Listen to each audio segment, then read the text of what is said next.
The doctor walked out of that operating room at 2:47 a.m. and said the words that destroyed whatever was left of me. "Mr. Carr, your son may never walk unassisted again." And the man responsible for that? He was home. Asleep. In his 14-room house 7 doors down from mine. Comment below. If a judge dismissed your son's case because of a rich man's donation plaque, what would you do next? Stay until end because the final revelation will leave you completely speechless. And don't forget to subscribe our channel.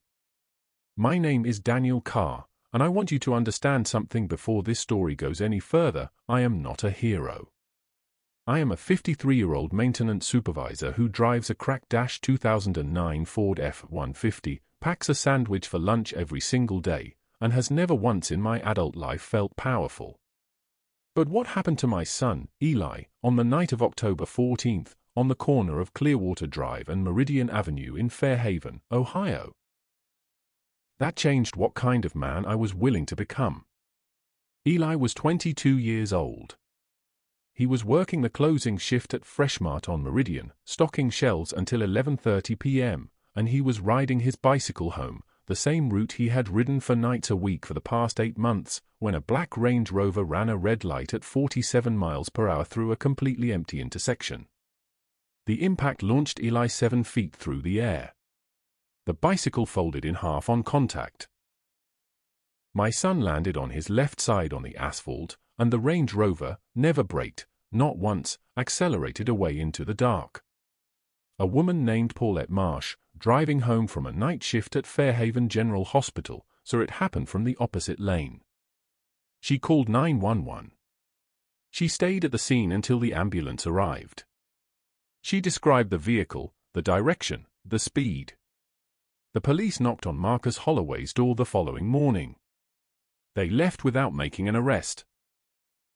They closed the case 17 days later, citing, quote, insufficient physical evidence to establish driver identity.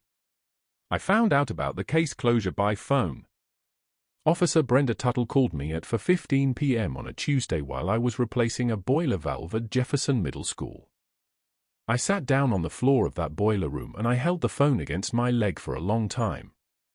Then I drove to the hospital. Eli was still in a morphine haze when I got there. His left femur had been fractured in 3 places by the initial impact. The nerve damage to his lower leg was, in Dr. Patricia Vong's careful, precise phrasing, substantial. He looked at me from that bed, this boy I had raised alone since he was 9 years old, and he said, "Dad," he just kept going. That was the moment I decided. I did not know what I was deciding yet. I had no plan. I had no money.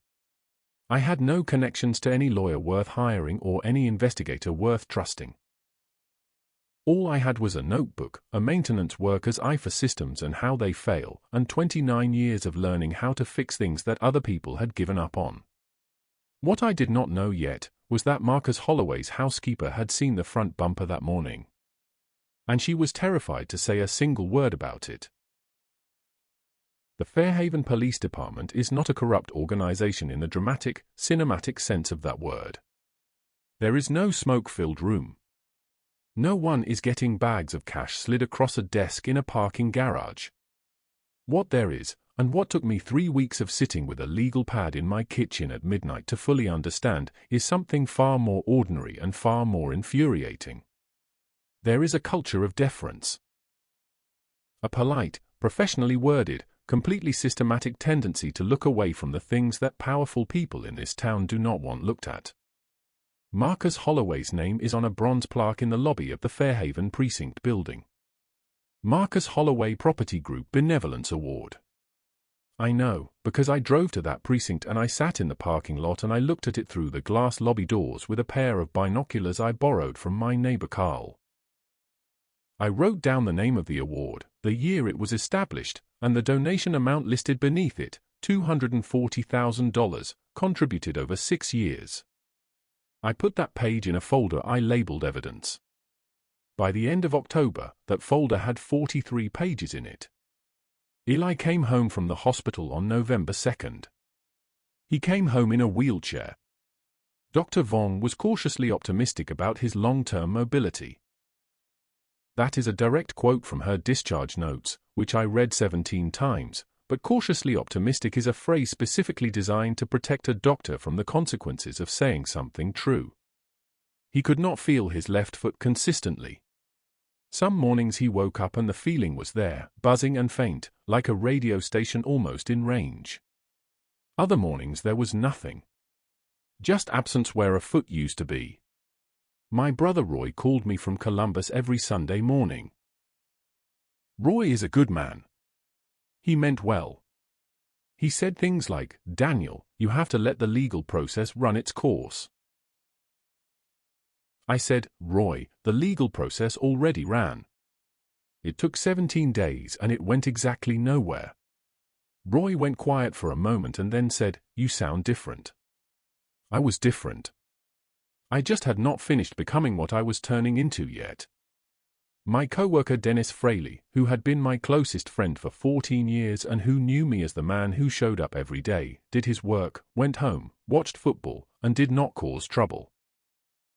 Dennis stopped by my house in early November with a six-pack and sat at my kitchen table. He looked at the notebook on the table. He looked at the folder. He looked at the wall beside the refrigerator where I had started taping things. He said, "Daniel, what is all this?" I said, "Research." He looked at me for a long time. He said, "Man, don't do something that puts you away. Eli needs you here." I told him I understood. I told him he was right. I handed him a beer and changed the subject to the Browns, and Dennis, because he trusted me, let it go. But I was already 3 weeks deep into something that was not going to stop. What I had not told Dennis, what I had not told anyone, was that the night before, I had driven past Marcus Holloway's estate and noticed, for the first time, that his 6 security cameras had 3 significant blind spots. I spent $412 at an electronics warehouse on Commerce Street called Techplex on a Tuesday morning in early December. I paid cash. I am not a dramatic man by nature, but I had enough sense to understand that a credit card trail was not something I wanted attached to this particular shopping trip.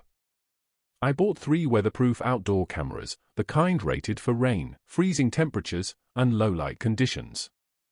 I bought a wireless signal booster.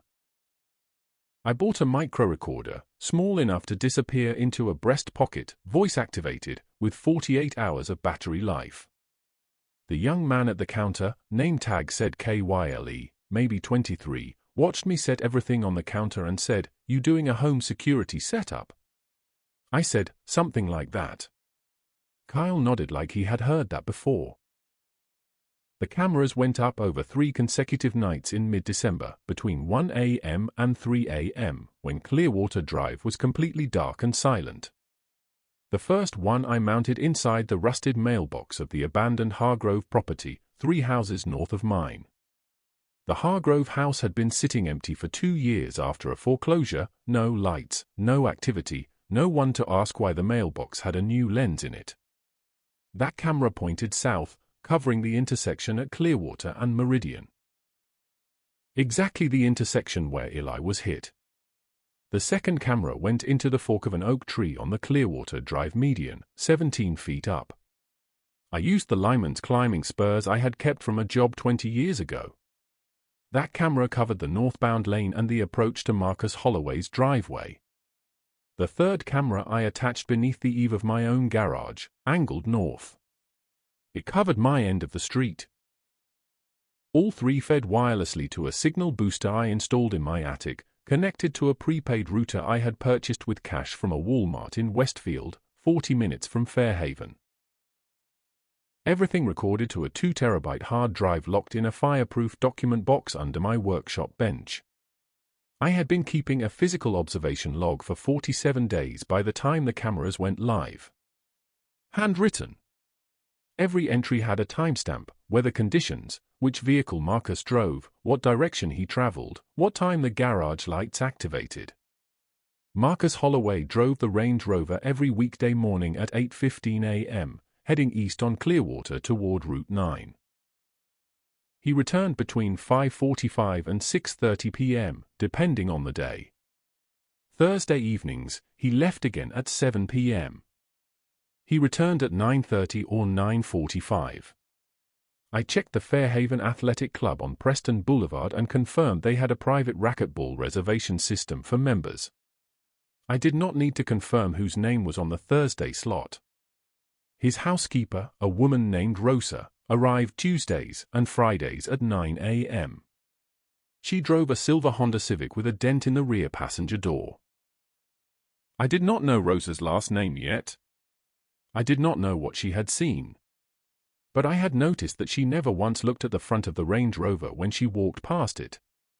People who have been told not to look at something, they look away with a very specific kind of deliberateness. Rosa looked away from that front bumper like she had been practicing it. On December 19th, my camera captured something that stopped my heart completely. A man I did not recognize arriving at the Holloway house at 11 p.m., carrying what appeared to be a body shop invoice.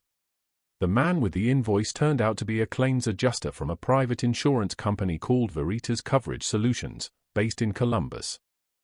I found this out by pausing my camera footage on his license plate and running it through a reverse lookup website that charged me $14. His name was Craig Unger. He drove a company vehicle. He was inside the Holloway property for 45 minutes. I sat at my kitchen table with my laptop and I read everything I could find about Veritas Coverage Solutions. It was a mid-size private insurer with strong ties to high-net-worth residential clients in central Ohio. Their website had a testimonials page. Marcus Holloway Property Group was listed as a featured client. I did not know what that invoice said. But I knew that a claims adjuster visiting a client at 11 p.m., in the dark, 3 months after a hit-and-run, was not a routine appointment. I wrote down Craig Unger's name. I wrote down Veritas. I wrote down the date and the time and the duration. Then I went looking for the person who would know what that invoice was for. Victor Saltz's name appeared in the publicly filed state business registration for Holloway Property Group as company treasurer. His LinkedIn profile, which he had not updated in 2 years, suggesting a man who had stopped caring about his professional image, described him as Chief Financial Officer, 14 years with the same employer. His profile photo showed a man in his mid-50s, soft jaw, reading glasses, the specific, recognizable exhaustion of someone who has spent too many years cleaning up someone else's financial messes.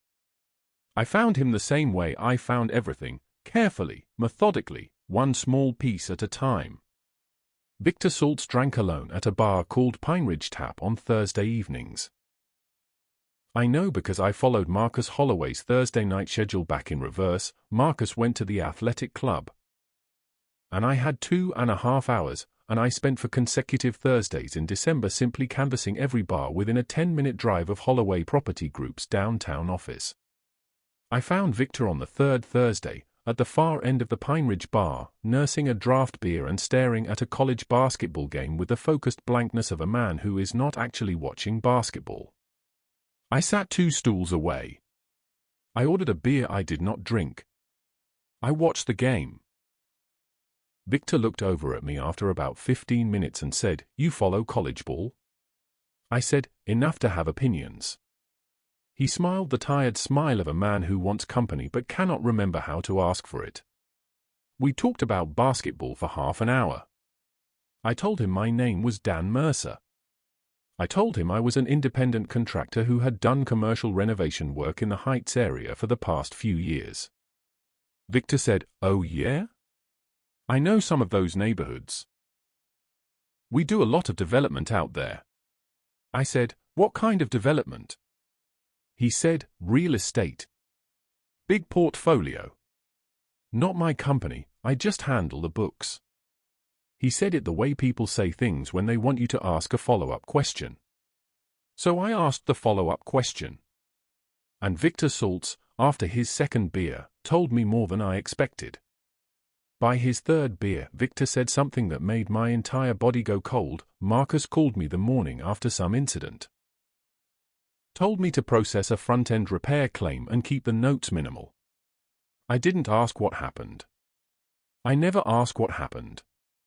I pressed record on the device in my jacket pocket the moment Victor said the word incident. The recorder had been there every Thursday for 3 weeks. I had not needed it until that moment. I did not change my expression. I took a slow sip of the beer I had barely touched. I said, "Sounds like working for someone like that takes a certain flexibility." Victor laughed. It was not a happy laugh. It was the laugh of a man who has compromised himself so many times that he has lost track of where the compromises started. He said, "You have absolutely no idea, Dan." He talked for 41 minutes. He told me about the insurance claim process through Veritas, a Category B mechanical claim for front-end cosmetic and structural damage, documented as an unspecified low-speed parking impact. He told me that Marcus had called him at 7:14 a.m. the morning after Eli was hit. He told me that the claim had been flagged internally by a Veritas auditor who asked for additional documentation, and that Marcus had called the CEO of Veritas directly to have the flag cleared. He told me, and this was the moment I had to press my feet flat on the floor and breathe through my nose to stay completely still, that Rosa Medina, Marcus's housekeeper, had been present when Marcus arrived home that night. She had seen the front end of the Range Rover. She had seen something on the hood. She had asked Marcus if everything was all right.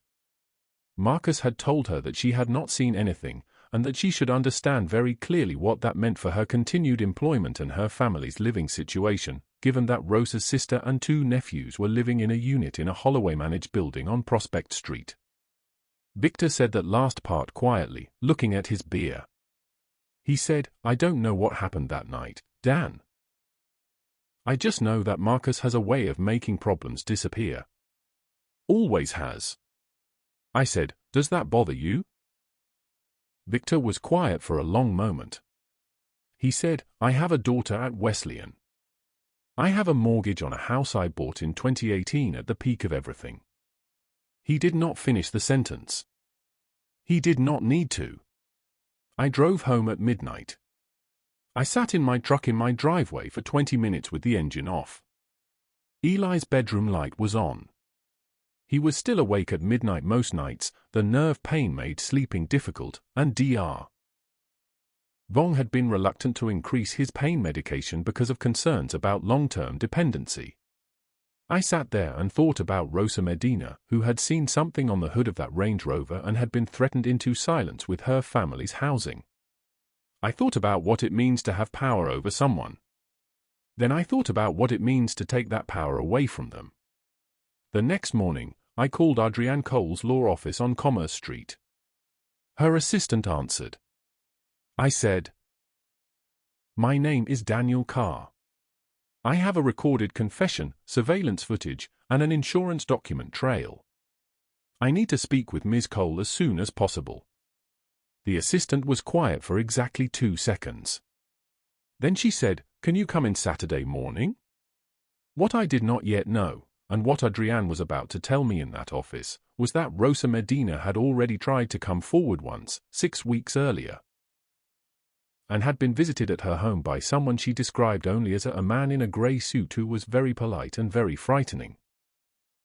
Adrienne Cole's law office was on the 3rd floor of a building that also housed a dry cleaner and an insurance agency. The carpet in her waiting room was the color of overcooked oatmeal. There was a rubber plant in the corner that had clearly survived on neglect for many years. I liked it immediately. It looked like a place where people came when they needed someone to actually fight for them, not someone to perform fighting for them. Adrienne Cole was 47 years old, 5'4", with close-cut natural hair going silver at the temples and the specific, alert stillness of a person who listens for a living.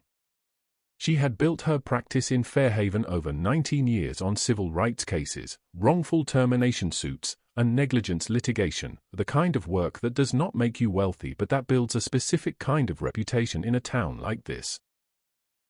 She sat across from me with a legal pad and a cup of coffee, and she listened to me for 57 minutes without interrupting once.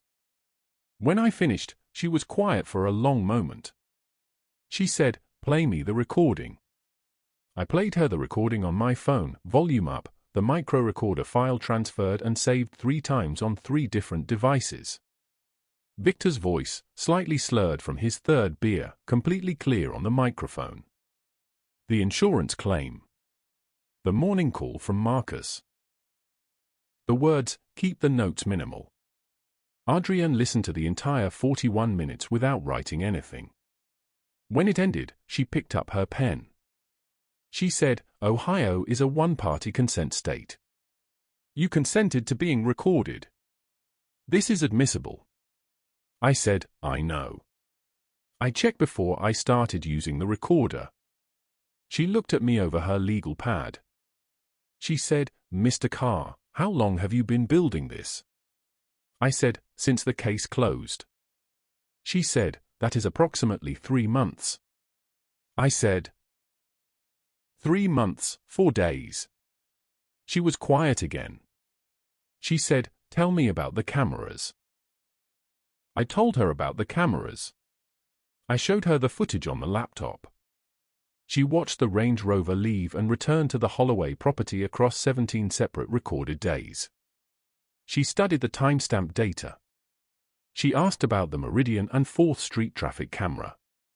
I told her the police had dismissed it as inconclusive due to angle. She said, "Who told you that?" I said, "Officer Tuttle," when she closed the case. Adrienne wrote something on her legal pad. She underlined it twice. She said, "There is a forensic imaging specialist in Cleveland named Dr. Marcus Webb. He does civil case work. He has testified in 34 cases. He has never had his analysis successfully challenged." She said, "I want him to look at that traffic camera footage." Then she told me about Rosa Medina. She had heard Rosa's name through a client who lived in the Prospect Street building. A client who had mentioned, in passing, that the housekeeper for the man on Clearwater Drive had been upset about something and had gotten a visit that scared her badly. I sat in that chair and I felt the shape of what Marcus Holloway had done begin to reveal its full size. He had not just driven away from my son. He had systematically buried every person who could speak. Adrienne put her pen down and said, "Daniel, before we go further, you need to know something." Marcus Holloway's attorney and the current Fairhaven chief of police went to law school together. For 22 years. Finding Rosa Medina took 11 days and required the kind of patience that I had been building, without knowing it, for my entire adult life. I did not approach her at the Holloway property. I did not call her. I did not send any message that could be traced, intercepted, or used to frighten her further. Adrienne had advised extreme caution.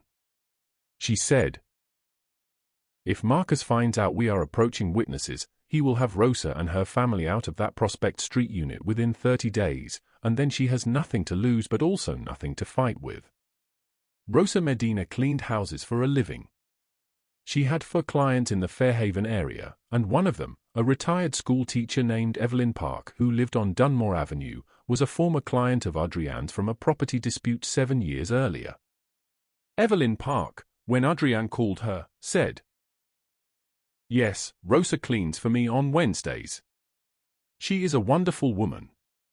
She has been very distracted lately." Adrienne said, "Evelyn, I need a very careful favor." On a Wednesday morning in early January, I sat in Evelyn Park's living room and waited. Rosa Medina arrived at 9 a.m. She was 44 years old, slight, with dark eyes that assessed a room the way people's eyes do when they have spent a long time being careful. She saw me and went completely still. Evelyn said, "Rosa, this man is not here to hurt you. He is not connected to Marcus Holloway in any way. He just wants to talk." Rosa looked at me for a long moment. She said, "You are the father. The boy on the bicycle." I said, "Yes." She sat down. She did not take off her coat. She said, "I was told that if I spoke to anyone at all, my sister's family would be out of their apartment by the end of the month.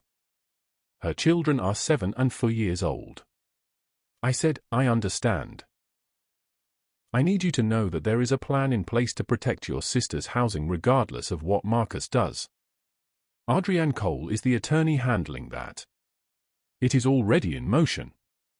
That was true. Adrienne had spent 2 weeks quietly maneuvering to have Rosa's sister's lease reviewed under Ohio's retaliatory eviction statute, a protection that Marcus Holloway's lawyer had apparently not anticipated. Rosa sat with her hands folded in her lap for a long time. Then she said, "He came home at midnight. I was still there because I had been doing the deep clean of the guest rooms and I had lost track of time." She said, "The front of the car. The hood, the grille area, there was damage. And there was something dark on the lower part of the grille. I knew immediately what it was." She said, "He saw me looking. He came to stand between me and the car." She said, "He told me that I was a smart woman and that smart women understood the difference between things they had seen and things they had imagined." Her voice did not waver when she said it.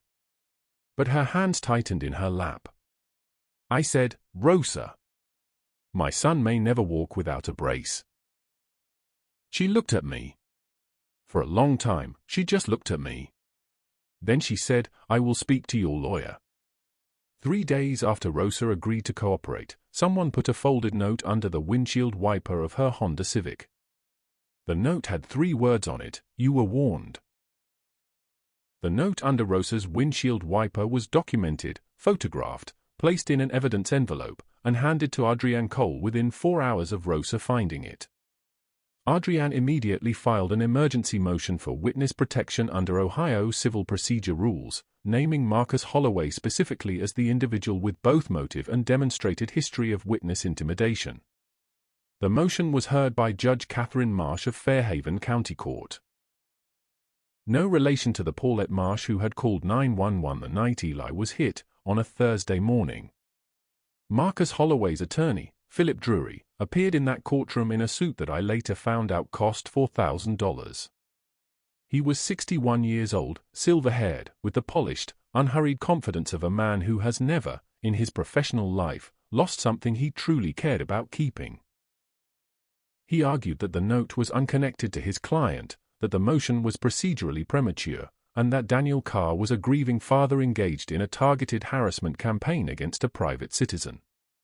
He said the words harassment campaign with a slight, regretful emphasis, as if he was sorry it had come to this. Judge Marsh looked at him for a long moment after he finished. She said, "Mr. Drury, your client's company manages the residential property where the witness's family currently resides. Do you agree with that fact?" Drury said, "That is correct, Your Honor, though entirely coincidental." Judge Marsh said, "I did not ask for context, Counselor. I asked for confirmation." She granted the motion. The civil lawsuit was filed 4 days later. Adrienne had timed it precisely. The witness protection motion first, to establish the court's awareness of Marcus's behavior, and then the lawsuit, so that Drury's first public move would be on record as arguing against protecting a threatened witness. The Fairhaven Courier ran the story within 6 hours of the filing. By the following morning, it had been picked up by the Columbus Dispatch and shared 11,000 times on social media. The comments section on the Courier website was, in Adrienne's characterization, extremely useful. Several people came forward with their own accounts of Marcus Holloway's driving behavior, 2 of whom had filed complaints with the Fairhaven police in previous years that had gone nowhere. Drury issued a statement calling the suit baseless, retaliatory, and financially motivated. I read that statement at my kitchen table while Eli sat across from me eating cereal. Eli put his spoon down. He said, "Dad, they're going to try to say we're doing this for money." I said, "They're going to try a lot of things." He said, "Are you scared?" I thought about that honestly. I said, "No. Because scared is for when you don't know what's coming. I know exactly what's coming. I built this thing piece by piece. I know every corner of it." Eli looked at me for a long time. He said, "When did you become like this?" I said, "The night they closed the case." Outside, on Clearwater Drive, the Holloway property sat in perfect, expensive silence. Inside the Holloway property, I later learned, Marcus had been on the phone with Philip Drury for 3 hours that night. What Drury told Marcus on that call, and what I would only learn in deposition, was this. Victor talked to someone. I don't know who yet. But Marcus, someone has the insurance records. Victor Saltz called Adrienne Cole's office on a Tuesday morning in February, 6 days after the lawsuit was filed. He identified himself. He said he had been contacted by Philip Drury and had been asked to provide a statement supporting Marcus Holloway's account of events on the night of October 14th. He said Drury had been very specific about what that statement should contain. Then Victor said, I am not going to do that. Adrienne told me about this call from her office that afternoon. She was precise and controlled about it, the way she was precise and controlled about everything, but I could hear something different underneath, the quiet, specific electricity of a case that had just shifted weight. Victor had agreed to provide a voluntary deposition.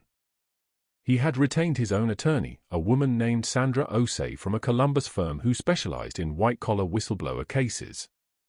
Sandra Osei, I later learned, had a history with Philip Drury. She had beaten him in court twice. The deposition of Victor Saltz took place on a Thursday morning in Adrienne's conference room above the dry cleaner. Victor sat across the table and he looked smaller than he had at the bar. He had his own attorney beside him. He had clearly not slept much. But his voice was steady. He described the 7:14 a.m. phone call from Marcus on October 15th, the morning after Eli was hit. He described the instruction to process a Category B mechanical claim through Veritas with minimal documentation. He described the flag raised by the Veritas auditor and the direct CEO call Marcus had made to clear it. He described a second phone call, 3 weeks after the incident, in which Marcus had asked Victor to confirm that all repair documentation had been routed through a subsidiary LLC rather than the main Holloway Property Group account. Victor said, I asked him why it needed to be separated. He told me not to ask questions I didn't want answers to. When Drury's associate attempted to challenge Victor's recollection, Victor's attorney, Sandra Osei, produced phone records subpoenaed directly from Marcus Holloway's carrier showing the 7:14 a.m. call and the follow-up calls. The duration of each call. The timestamps. Drury's associate went very quiet. Dr. Marcus Webb, the forensic imaging specialist from Cleveland, had by this point completed his analysis of the Meridian and 4th Street traffic camera footage. Using frame interpolation and angle correction techniques that he explained in a 40-page report written in language clear enough that I understood all of it, he had established that a vehicle matching the Range Rover's profile, dimensions, and color passed through the intersection at 11:46 and 53 seconds p.m. on October 14th, 53 seconds before the 911 call placed by Paulette Marsh. Drury called for a recess after the imaging report was presented. The recess lasted 40 minutes. When they came back, Drury's tone was different. He said, my client would like to explore a resolution pathway. I looked at Adrienne. Adrienne looked at Drury. She said, then your client should come in for his own deposition first. We will discuss resolution after that. Marcus Holloway walked into that deposition room and looked at me once, for exactly 2 seconds, and in those 2 seconds I saw something I had not expected to see on his face. It was not arrogance. It was not contempt. It was fear. The deposition of Marcus Holloway took place on a Thursday in March, in that same conference room above the dry cleaner, under a panel of fluorescent lights that buzzed faintly and made everyone look slightly ill. He arrived in a charcoal suit. He sat down, straightened his jacket, and set his phone face down on the table, a very specific gesture, I noticed, the gesture of a man accustomed to controlling what information is visible at any given moment. Philip Drury sat beside him. Drury had aged, visibly, since this case began. The polished, unhurried confidence was still there, but it was working harder to stay in place. Adrienne began with the basics. Name, address, occupation. Marcus answered calmly, cleanly, in the careful, edited way of a man who has been coached by lawyers his entire adult life. Then Adrienne played Victor's recording. The full 41 minutes. She did not skip anything. Marcus's jaw tightened at minute 6 when Victor said the words front bumper situation. It was subtle. It was the tightening of a muscle behind the jaw that happens when something lands that you cannot deflect. I had been watching his face for that exact moment since the deposition began. Drury objected twice during the playback. Judge Marsh, who was presiding by remote video, her camera positioned at the end of the conference table, overruled both objections without elaboration. When the recording ended, the room was completely silent for approximately 10 seconds. Adrienne said, "Mr. Holloway, do you recognize the voice on that recording?" Marcus said, "That is Victor Salt's." Adrienne said, "And do you recognize the events being described?" A very long pause. Drury said, "My client," and Adrienne said, "Please allow your client to answer, counselor." Marcus looked at the table. He said, "I would like a short recess." Adrienne said, "We will take a recess after you answer the question." I sat across that table and I did not move. I did not lean forward. I did not change my expression. I was, in that moment, the most still I had been in 5 months. Marcus looked up from the table. He looked at me directly, the first sustained eye contact since he had walked into the room. He said, and I am quoting from the deposition transcript, which I have read many times, "I was driving that night. I panicked.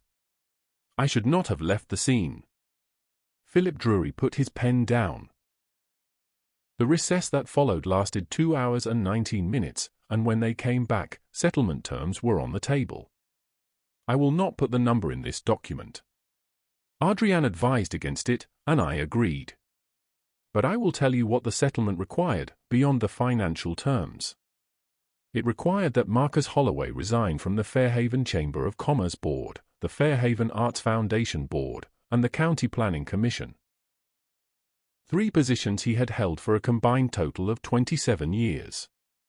It required that Rosa Medina's sister's family receive a permanent lease at the Prospect Street unit, at no increase in rent, for a period of not less than 10 years. It required that the case remain technically civil, not criminal. That was the part that stayed in my chest like a splinter for a long time.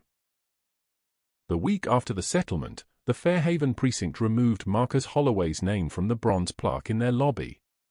They filled the hole where the plaque had been mounted with spackling compound and painted over it. I drove past on a Friday evening and sat in my truck and looked at the smooth, painted wall where that rectangle used to be. I drove home. Eli was at physical therapy. He had started going 3 days a week, working with a therapist named Joel who had been recommended by Dr. Vong, and the sensation in his left foot was returning, slowly, inconsistently, but returning.